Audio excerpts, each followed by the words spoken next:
Aqui é a entrada oficial da casa. Olha aí, ela vai apresentar agora para nós, né? A casa que a Tarsila do Amaral viveu durante muito tempo. Deve ter criado, feito quadros aqui, né? Sim, sim. É. Tem uma paisagem que ela fez, eu vou levar vocês Vamos lá. tá? Então vamos, pai. O senhor pode interromper, tá, pai? Tá. Aqui é a entrada oficial da casa, né? Ok. A gente vai passar por aqui. Logo aqui na entrada, nós ganhamos da Prefeitura de Mumbuca uma placa que a Praça de Mumbuca tem o nome José Estanislau do Amaral, da Tarsila. E você ganhou Nós ganhamos uma placa de presente. Vamos chegar na placa aqui, olha que legal. Tá? Muito legal. Então nós estamos aqui na entrada da casa onde a Tarsila do Amaral viveu grande parte do seu tempo, né? Pai, alguma coisa para contar daqui? Tenho aqui, onde nós estamos, tenho. Aquela porta ali, Vamos lá. aquela porta ali dá fundo com a sala, de lá do fundo. Aquela porta ali, essa porta aqui, tá? E aqui tinha umas gramas onde as empregadas estendiam a roupa. É. E as criançadas brincavam aqui. É. E a velha, a mãe da Tarsila, Dona Lídia, ficava lá no fundo, sentada numa cadeira, com um caixão de chocolate. E ela gostava muito de criança.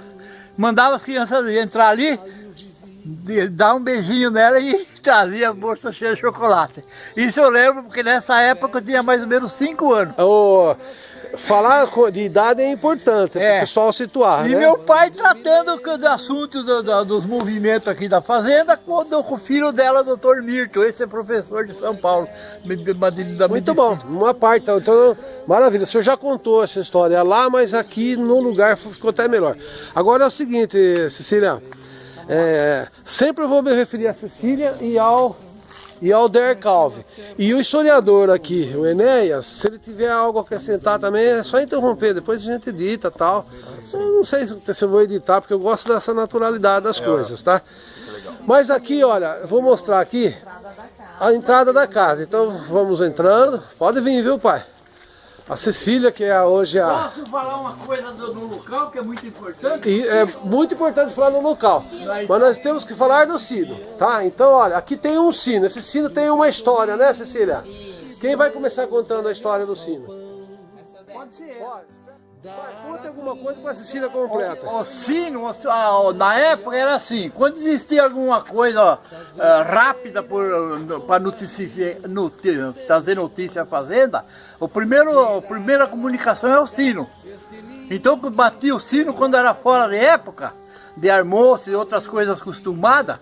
Então qualquer coisa estava acontecendo na fazenda, então os colonos vinham ver o que acontecia. Seria o pam pam pam É o princípio da notícia. Princípio da notícia. É o princípio de uma notícia. Que coisa maravilhosa isso para a história. Quer dizer, então, se tocava o sino da igreja.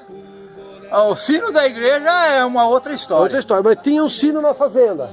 Então, Sino da fazenda. Muito bom, então completa para O sino da nós. fazenda era para chamar os empregados em hora de almoço, hora de pagamento, ou se era ele tocado fora dos horários combinados, porque tinha algum incêndio, alguma invasão na fazenda. Isso aí. E esse sino veio da Espanha, ele é de ferro fundido. E quando o vovô Juca comprou, ele mandou trazer dois sinos da Espanha. Espera um pouco. Você falou em vovô? Juca. Quem que é era o vovô? José Estanislau do Amaral, pai da Tarsila do Amaral. Vovô Juca. Vovô Juca. Ok, aí tem uma história desse sino, então, desse aqui. Esse aqui que existe um igualzinho na igreja de Mumbuca. Tá, dá pra badalar ele? Vamos lá.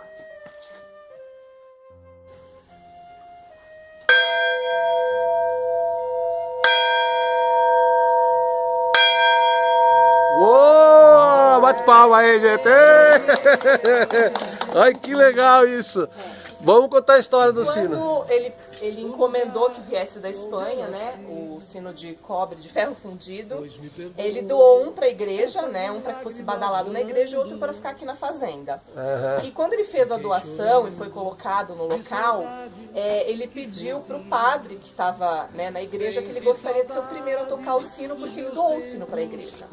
E o padre falou, olha, não, senhor, me desculpe, o primeiro a badalar o sino é o padre da igreja, né? Esse era o que, né, era a regra Era a espiritual, regra, né? exatamente. É. E aí o padre pediu para ele se retirar e fechou a porta da igreja, porque ele ia subir e badalar o sino para inaugurar o sino da igreja. Aí é que vem, né? Aí o vovô Juca, que andava sempre armado, ele tirou o revólver da cintura e atirou no sino, e o sino fez plim. Ele falou, pronto, está inaugurado o sino. E foi, montou no seu cavalo e foi embora feliz da vida, que já tinha inaugurado o sino da igreja. Que legal, hein, pai? É isso mesmo? O senhor lembra disso?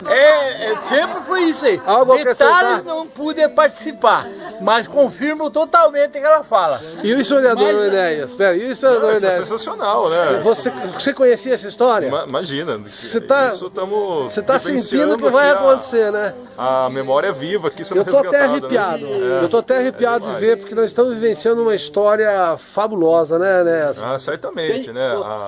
O que a gente... oficialmente a gente chega nas biografias assim, vemos muito, né, essa questão da infância da Tarsila, da família, mas sempre com muito foco no lado profissional dela, né, no tempo que ela viveu na França, a volta dela, o movimento de lá de 22, tudo.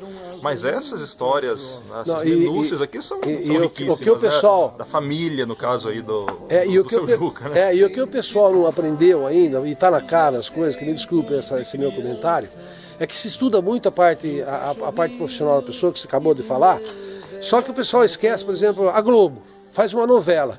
De repente o que dá audiência não é tanto a novela como o pessoal querer saber as histórias, as fofocas do pessoal da novela. Claro. Então o que nós estamos fazendo aqui, contando uma parte da história pessoal e não é fofoca. Esse que é o grande lance, né, Enéas? Não, principalmente, acho que o brasileiro tem muito disso, né? Gosta saber disso. Os bastidores. Sabe que você, a partir de hoje, vai fazer parte disso daí. Você vai ter que contar isso, porque você viveu. Você vai ter que passar para os seus alunos. É um privilégio, né? Você vai passar para os seus alunos. Tá autorizado, Marina? Sim. Tá? Vamos então. O senhor quer falar uma coisinha? Eu quero falar uma coisa. O caso é o seguinte: o avô dela, que vem ser avô que é o Juca. O avô dela. Ele gostava muito, Sérgio. Gostava muito dessa janela e porta aqui. E ele queria reformar um pouco antes de morrer. Entendi. E precisava um sargento, como se fosse um alicate para colar as portas. Precisava de 1,5 metros para diante. E não tinha quem fabricava na época. E eu fabriquei para ele. Para fazer essas coisas. E quando ficou pronta essa ferramenta, nesse tempo eu trabalhava na oficina, já era moço. Então o que ele fez?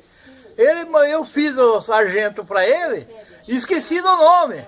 Eu falei, Sérgio, nome dele, eu confundo às vezes os dois nomes. Sérgio, tá pronto o seu presidente. Ele começou a dar risada. Esse assunto dessa janela, que ele gostava de viver ultimamente, não sei se você chegou a ver, mas ele vivia mexendo com essas tábuas antigas. Arrumando janela, tudo. Muito bom, vamos seguindo então? Vamos. Ainda ontem, já com os meus cabelos brancos, fui rever o lugar onde eu nasci. Pois me perdoem estas lágrimas rolando, fiquei chorando de saudades que senti. Senti saudades dos meus tempos de criança.